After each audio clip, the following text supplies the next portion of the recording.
Okay, may tanggap nga pala tayo ditong Realme C11. Ayan. So, galing na siya dito kagabi. Kaya lang hindi niya ako na timingan dahil nga nasa duty ako. So, pinapapalitan niya ng battery at may dala na nga rin ng bagong battery. So, issue nito battery. Check natin. Yan. So, ayan.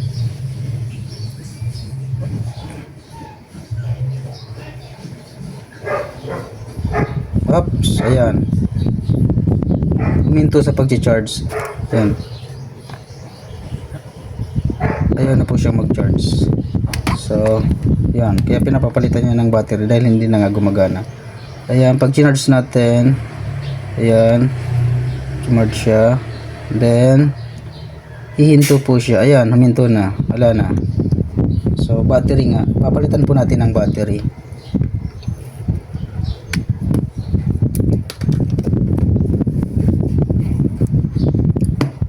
Okay, bago yan, shoutout nga pala sa may-ari nito, si JR Ibanez Salazar from Hubilyar, Albay.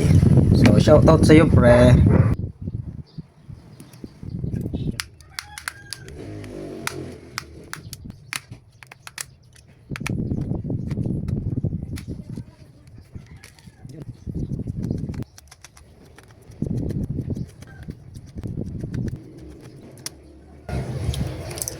Nops, mukhang nalaglag to.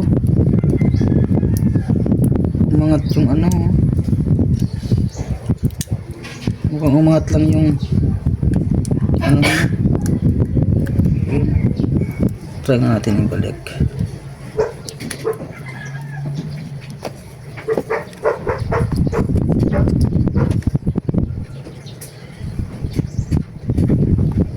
So ayan, nag-charge naman.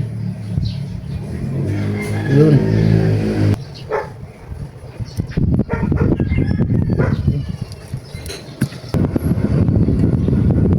Tuloy-tuloy na yung charge niya.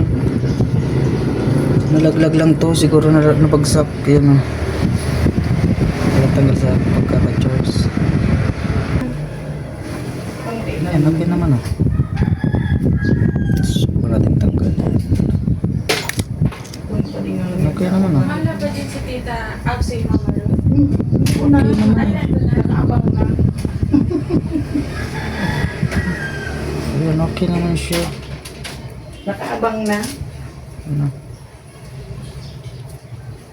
Yan, okay naman yung unit natin. Hindi ko lang alam kung pinagalaw niya sa iba at hindi na ibalik ng mabuti or nalaglag at natanggal yung terminal. So, yun po yung posibleng nangyari.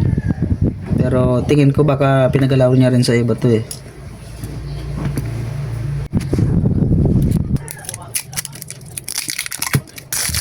Ito yung binili niya na bago. So, ito yung gagamitin na natin.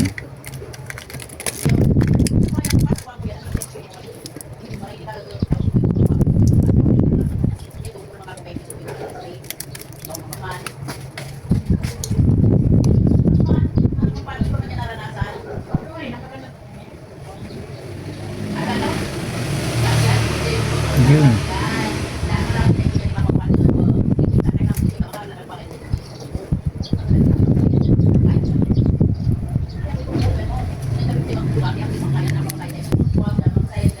So ayan, okay na po siya.